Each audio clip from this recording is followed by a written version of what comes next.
જય શ્રી કૃષ્ણ, રાધે રાધે. મારી યુટ્યુબ ચેનલમાં આપનું સ્વાગત છે.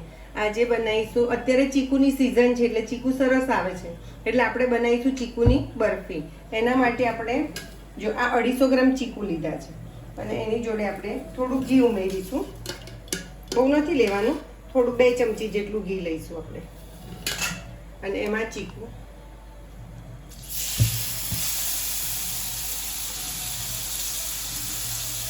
ઝીણા ઝીણા સમારી દીધા છે ચીકુને અને હવે એને આમાં શેકી દેવાના. આપણે આને છે ને અંદર દબાવતા જવાનું છે એટલે ચીકુ મેશ થતા જાય. આપણે એને ક્રશ કરીને નથી લીધા ચીકુને, એટલે ઝીણા સમારેલા છે એટલે આમ શેકતું જવાનું અને આમ દબાવીએ ને તો જો એ ઝીણા ઝીણા પલ્પ જેવું થઈ જશે આનું. જો જોઈ શકો છો તમે કે ચીકુ મેશ સરળ રીતે થઈ જાય છે. જો આપણો હવે એકદમ પલ્પ થઈ ગયો છે, જો જોઈ શકો છો ચીકુનો. હવે એની અંદર આપણે 250 ગ્રામ જેટલું મલાઈવાળું દૂધ અંબોરવાનું છે, અંદર ઉમેરવાનું છે, એડ કરવાનું છે. જો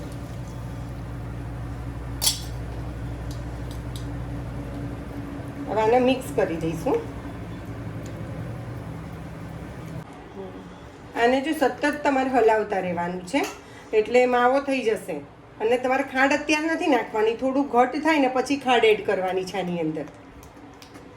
જુઓ આટલું ઘટ થઈ જાય ને જાડું, બધું દૂધ બળી અને માવો તૈયાર થાય ને પછી આની અંદર આપણે ખાંડ એડ કરવાની છે. ચીકુ તો ગળ્યા જ હોય છે પણ એની અંદર આપણે માવાની ને એના પ્રમાણે કેટલી 4 ચમચી ખાંડ એડ કરીશું. ચીકુ ગળ્યા હોય છે તો પણ બી આટલી 4 મીડિયમ ચમચી છે મારી, એ આપણે એડ કરીશું અને બધું મિક્સ કરી દઈશું. જુઓ આપણે ખાંડ એડ કરી પછી જો એનો કલર ચેન્જ થઈ ગયો છે. ચીકુનો જે પહેલાં કલર હતો ને એ કલર પહેલાં આવી ગયો પાછો, જોયું? જો હવે આ ખાંડનું પાણી બધું બળે ત્યાં સુધી આપણે સતત હલાવવાનું છે આને. આપણે આટલું જાડું થીક કરવાનું છે. આપણું આ ઘી છૂટું પડ્યું છે, જોયું?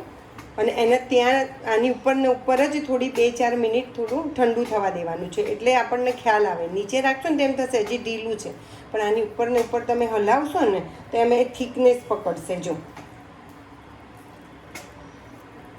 હવે આપણે જો આ ચોકી છે ને એની ઉપર બટર પેપર પર ઘી લગાવી દીધું છે, એની અંદર હવે આપણે ઢાળી દઈશું.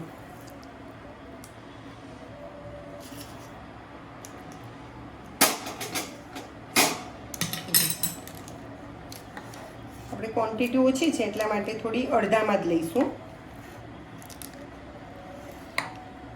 ઉપરથી તમે આ બદામને પિસ્તા જો આ ગાર્નિશ કરવાનું છે અને એને આવી રીતે ચમચાથી થોડી પ્રેસ કરી દેવાનું છે એટલે ચોંટી જાય.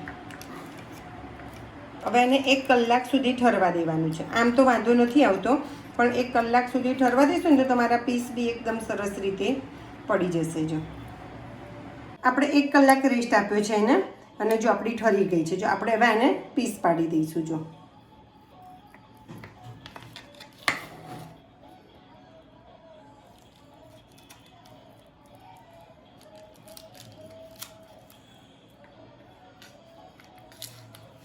આપણા ચીકુની બરફી તૈયાર રેડી થઈ ગઈ છે. આ ફ્રેશ ચીકુની બરફી છે એટલે તમે બહુ 3-4 દિવસ તમે રાખી શકો ફ્રીજમાં, એનાથી વધારે ના રહે કારણ કે ફ્રેશ છે ને એના હિસાબે. આપણે માવો બી નથી નાખ્યો એની અંદર એટલા માટે. જોઈ શકો છો તમે કે આપણે કેવી સરસ જો